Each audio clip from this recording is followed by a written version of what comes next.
Hey guys, welcome to RVTube, and today we're going to do some quick tips about winterizations. Typically we're going to be using the red antifreeze. It's for marine or RV. You can get this product at any O'Reilly's, Walmart's usually where I get it. It's a good price, even Amazon. But you want to pick this up, you want to get at least 3 to 4 gallons for every year's winterization. Customers always call me and ask, where's my water heater bypass valve located? And we're looking at a Thor Palazzo, and this is one of the newer styles here, and it's as easy as just turning this valve. So right now it's in the off position, and we were to turn this on. So when you're going to be doing the water heater bypass, that's the first thing you want to do is locate this and turn it off so that you can, when you're putting the antifreeze in, it's not going into the water heater. After you've located your water heater bypass valve, we always want to find the low point drains, and on this one is clearly labeled so you know exactly you have your hot and your cold low point drains. So what you're going to do is turn these on, and you're going to let the water come out of the system. I usually do that for at least 20 or 30 minutes if you're doing it that day. If you're at home, I recommend you open these up the day before so we can get all the water out of the system and we can get started on doing our winterization. When we are done, we're going to turn these back and close them so we can fill the system with antifreeze. Okay, we just showed you how to do the low point drains on a Class A. We're looking at a fifth wheel. Now, usually there's a sticker. A lot of times they're not labeled, so what I always tell the customer to do, if you look down here, you've got your hot and your cold. These are actually your low point drains on a fifth wheel and sometimes Class C's. So what you've got to do is just pull the plug out. Usually it's hand tight. You're going to open this up. You're going to let the water drain out. Once the water's evacuated, like I said, you can do it 24 hours. I recommend at least 20-30 minutes until all the water is evacuated. Now you want to put the plug back in so that we can fill the system up with antifreeze so that we can protect all your plumbing. And you do that for both the hot and the cold. Okay, the next step and most important step is you want to drain your hot water heater. It doesn't matter if you have a Class A, fifth wheel, bumper pull, all the water heaters are typically the same. This particular one is an Atwood, so we're going to open up the door and show you how to drain the Atwood water heater. So what you're looking for, the most important thing is you're trying to find the drain. On this particular Atwood, it is this plastic drain plug right here off to the left. You can pull it off with a socket, crescent wrench. You just want to get that out. You want to let the water drain completely. So you want to leave it open as long as you can. When you're done, you leave the plug in the door. That way you don't lose it whenever you come back to de-winterize. So we're going to put the plug back in and we're going to close it up and we're going to leave it alone until we're ready to go camping in the spring. You may be asking yourself, why did I leave the water heater drain plug out? In the first segment of this video, we showed you how to bypass the water heater, so no water or antifreeze will be coming in or out of the water heater. The most important step is just make sure you leave the drain plug in the door, close it up, and we're ready to go to the next step. In a segment earlier, we showed you how to bypass the water heater on a Class A. This is a bumper pull. It's the same in a fifth wheel. If you'll look here at the valve, right now it's in line. So it's showing to be in line with the piping here. So that is in the on position. That's how you know what is on or off. So we're going to turn this off here. We now have this valve in the off position. As you can see, it is up and down and not in line with the cold water line coming in. We've also got these two other valves, and customers always ask me, what should I do when I'm winterizing? You always want the middle valve off. So we have off, off, and this one is on. I typically turn all of these off whenever I'm winterizing, so make sure that all of them are not in line with the tubing. So we have off, off, and on. So we're fixing to turn this one off, and as soon as we do, we're ready to start winterizing. We now have all the valves off, and we're ready to get started on our winterization. The next very important part is identifying and disconnecting your ice maker line. So on this fridge here, it's at this blue valve. This is your ice maker solenoid. And what we want to do is we want to take this line off here. You want to take care because you have plastic and metal. You don't want to break anything. You want to open this line up and drain it.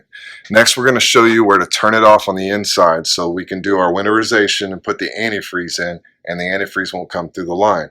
Once you've opened it up and you let the water drain out, you can leave it open until you're ready to de-winterize.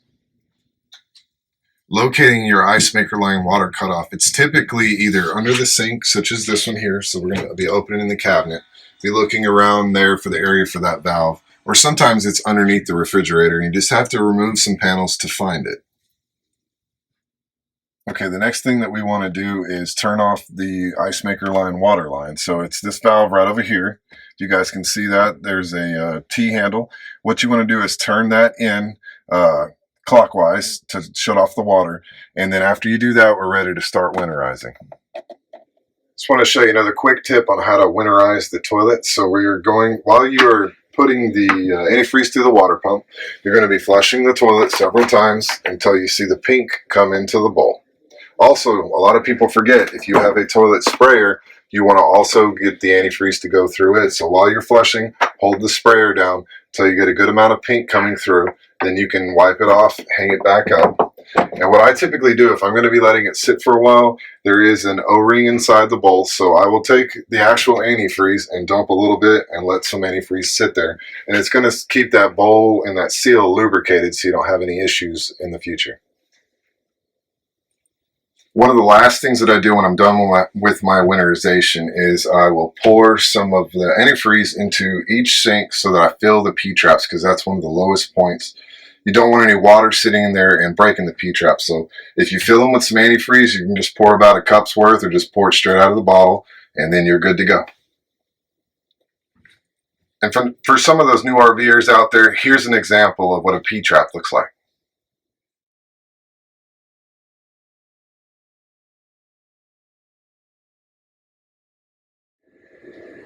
What I want to show you next is how to actually use your water pump to make it easy to winterize. On this particular coach, they've already got a valve and hose ready to install.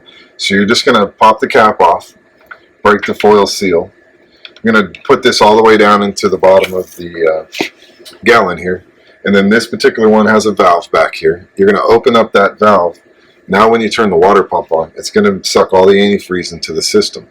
That's when we're going to go inside and we're going to start opening up our sinks, and we're going to run the sinks until we see pink on the hot and the cold side.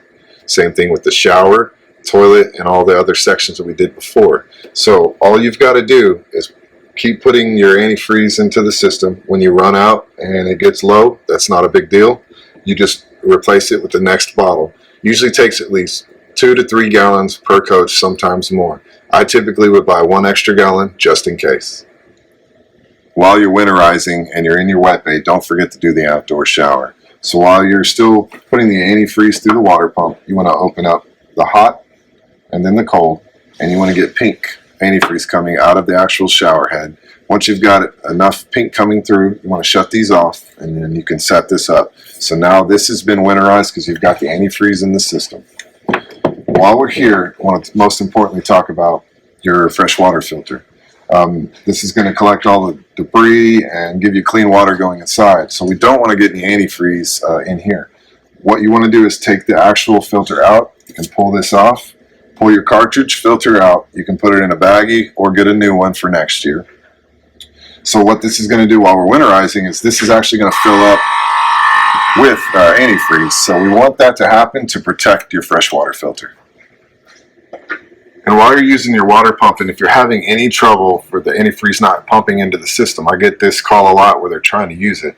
A lot of times, don't forget, you've got this valve here that says normal and winterize. You've got to turn this to the winterize or it won't suck the antifreeze into the system. All right, now we're ready to blow out our lines. We've got a line adapter that goes from city water to compressed air, so we can put an air hose right on here. And what we want to do next is go inside and open up all of our sinks, get everything open so that we can blow out all the residual water that's still in there. All you've got to do is take one of these, and there's many different styles. You can look online or get it at your local RV shop. We want to hook it up to the freshwater inlet. Sometimes it says city water, same thing, where you're putting your water hose at. So you want to screw this thing in right here, get it nice and tight. Now you're going to put your air hose on here. This particular one does 45 psi, so I'm going to regulate that air to 45 or below. We're going to hook that up. It only takes anywhere from 30 seconds to a minute, but you just want to keep blowing out that line until you don't see any more water coming out of the sinks. Don't forget, whenever you're blowing out the system, you want to pull off all of your screens on your sinks. That way the calcium that's stuck in there won't clog up whenever you're de-winterizing. So you want to pull these off and clean them. After you get done blowing them off, you can clean them up and put them back in, and then you're ready to go. The best piece of advice that I could give you as an AquaHut certified service center is, if you do have an AquaHut in your coach, please take it to a certified center, because it could cost you at least $10,000 if you do your winterization improperly on this system. Another quick tip about winterizing your washing machine. I always, typically whenever I'm done with my sinks and I'm going to do my washing machine, I'm going to still be pumping the antifreeze into the system. You're going to turn on the wash cycle. You're going to see that the pink is coming into the washing machine, so that you know that all of your lines are now getting antifreeze all the way into them.